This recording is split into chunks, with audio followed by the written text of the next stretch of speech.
Dhaka metropolitan পুলিশের cyber and special crime division DB কর্তৃক online জুয়া বিরোধী একটি বিশেষ অভিযান গাজীপুর এবং কুমিল্লা জেলায় পরিচালনা করে অনলাইন জুয়ার সাথে সম্পৃক্ত থাকার অভিপ্রায়ে 6 জন আসামিকে গ্রেপ্তার করা হয়। অভিযান পরিচালনাকালে ধৃত আসামিদের কাছ থেকে 606টি বিকাশ এবং নগদ অ্যাকাউন্ট সম্বলিত সিম, 67টি বিভিন্ন কোম্পানির সিম কার্ড, একটি ল্যাপটপ, একটি মাইক্রোবাস উদ্ধার করা হয়।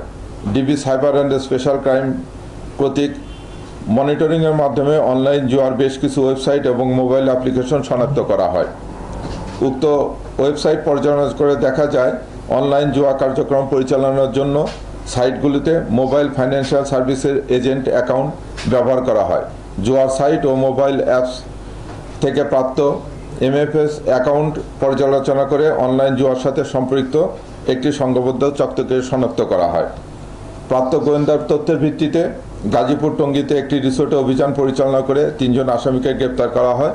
পরবর্তীতে তাদের দেওয়া তথ্য অনুযায়ী কুমিল্লা থেকে আরও 3 জনকে গ্রেপ্তার করা হয়। গ্রেপ্তারকালে আসামিদের নিকট থেকে 60টিরও অধিক মোবাইল ফোন জব্দ করা হয়, যে মোবাইল ফোনগুলোর মাধ্যমে তারা ওই 6600টি সিম কার্ড ব্যবহার করে নগদ এবং বিকাশ অ্যাকাউন্টের মাধ্যমে টাকা ট্রান্সফার করে। আপনারা জানেন যে এখানে জুয়ার যে অ্যাকাউন্টগুলো হয়, একটা থাকে জুয়ার ওয়েবসাইট।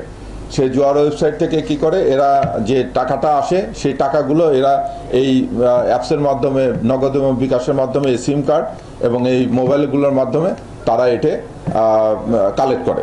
এই কালেক্ট করার জন্য তারা অনেকগুলো অ্যাপস ব্যবহার করে, যেরকম এখানে আছে গোপে, লাকি পে, তারপরে এক্সি পে, কুল পে, এই অ্যাকাউন্টগুলো ব্যবহার করা হয়। এই অ্যাকাউন্টগুলো এই ইয়েগুলো অ্যাপসগুলোর মাধ্যমে টাকা আসে, এই টাকাগুলো তারা পরবর্তীতে ট্রান্সফার করে ডলার করে এবং এতে আপনারা জানেন যে বিদেশে পাচার করা হয়।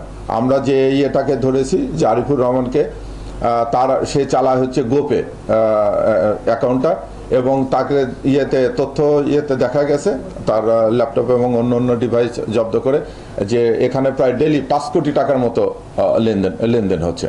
এই আরিফুর এর আগেও অ্যারেস্ট হয়েছে সে, এবং তার বিরুদ্ধে 4টি মামলা আছে। আর আমরা কালকে যে করেছি সেই মামলাটা উদ্ধার করেছে। এই আরিফ, আপনারা ইউটিউবে গেলে দেখবেন যে সে এই অবৈধ কাজ করে বিলাসী জীবনযাপন করে। আপনারা ইউটিউবে যে দেখবেন যে কিছুদিন আগে 300 ফিট একটা BMW গাড়ি উল্টায় গেছে, এটা খুব হিট হয়েছে, এটার মালিক সে।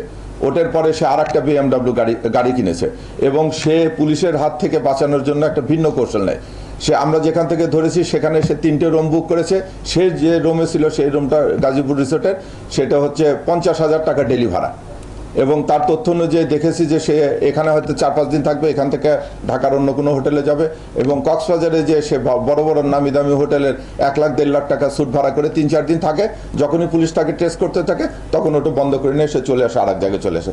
দীর্ঘদিন যাবৎ সে এই কৌশলে এই প্রতারণা কাজগুলো চলছে। তা আমরা তাকে অ্যারেস্ট করে নিয়েছি, তার বিরুদ্ধে নিয়মিত মামলা দায়ের করা হচ্ছে, এবং এই চক্রের সঙ্গে অন্য যারা জড়িত তাদেরকে অ্যারেস্টের ব্যাপারে আমরা পদক্ষেপ গ্রহণ করতেছি। ধন্যবাদ। আচ্ছা, অভিযোগের দেখা যায় জুয়ার সাইটগুলো সাধারণত বিদেশ থেকে এটা কন্ট্রোল করা হয়, আর এই যে সাইটগুলো এটা কি এখান থেকে